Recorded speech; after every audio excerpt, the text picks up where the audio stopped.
Rini dari Prodi Manajemen, Fakultas Ekonomi dan Bisnis, Universitas Pancasakti, Bekasi.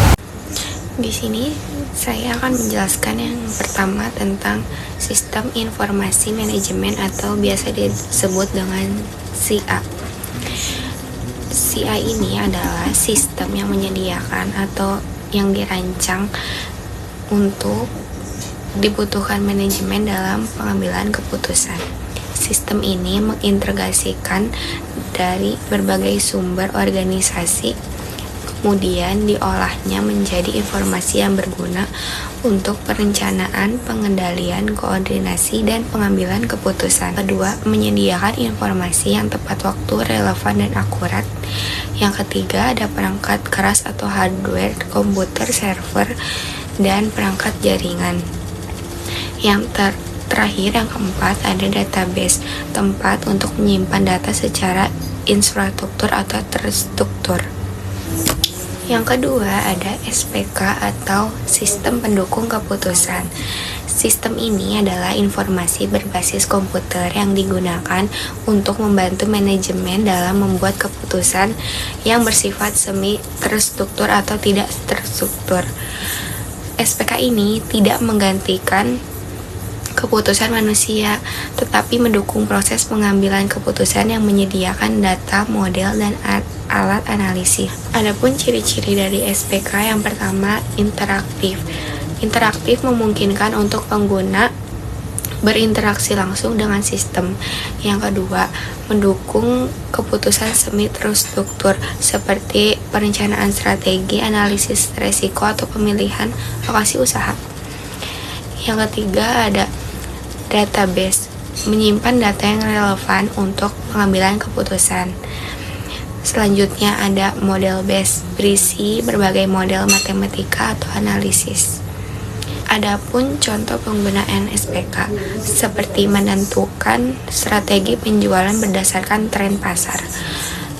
Selanjutnya ada analisis lokasi terbaik untuk membuka cabang baru. Dan yang terakhir, memilih investasi berdasarkan analisis resiko dan keuntungan untuk menilai kelayakan kredit nasabah di bank. Nah, yang ketiga ada metodologi pengembangan sistem informasi atau pendekatan terstruktur yang digunakan untuk merencanakan, merancang, mengembangkan, dan mengimplementasikan atau memelihara sistem informasi.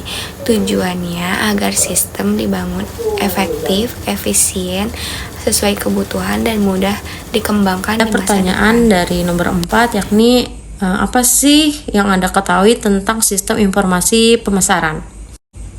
Jadi, sistem informasi pemasaran itu adalah sebuah prosedur dan metode yang dirancang untuk mengumpulkan, menganalisis, dan menyebarkan informasi yang relevan untuk proses pengambilan keputusan pemasaran. Sistem ini membantu organisasi dalam memahami pasar, pelanggan, dan kompetitor, sehingga dapat membantu strategi pemasaran yang efektif. Dan ada beberapa fungsi utama dari sistem informasi pemasaran ini. Yang pertama, pengumpulan data tentang pasar, pelanggan, dan kompetitor. Dan yang kedua, menganalisis data untuk memahami perilaku pelanggan dan tren pasar yang ada. Dan yang ketiga, menyebarkan informasi kepada pihak yang berkepentingan. Dan terakhir, mendukung pengambilan keputusan pemasaran yang efektif. Dan yang kelima, apa sih yang saya ketahui mengenai sistem informasi manajemen sumber daya manusia? Sistem ini dirancang untuk mengolah dan memproses data sumber daya manusia dalam organisasi. Sistem ini sangat membantu organisasi dalam mengolah data karyawan, payroll, kinerja, dan lain-lain, sehingga dapat meningkatkan efisiensi dan efektivitas manajemen sumber daya manusia.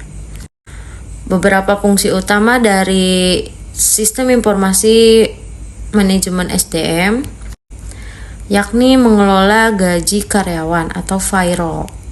Yang kedua, menganalisis kinerja karyawan dan memberikan umpan balik.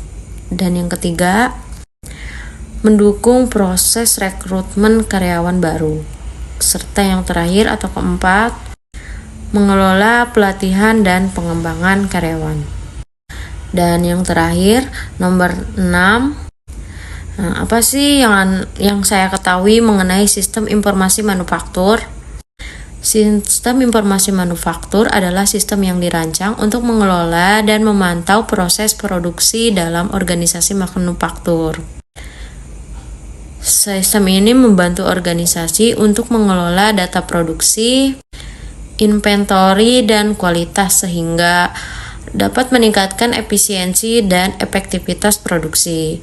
Fungsi utama dari sistem ini adalah yang pertama, mengelola data produksi dan inventory. Yang kedua ada memonitor kualitas produk serta proses produksi. Dan yang ketiga, mendukung pengambilan keputusan terkait produksi dan inventory. Serta yang terakhir, mengoptimalkan proses produksi serta mengurangi biaya.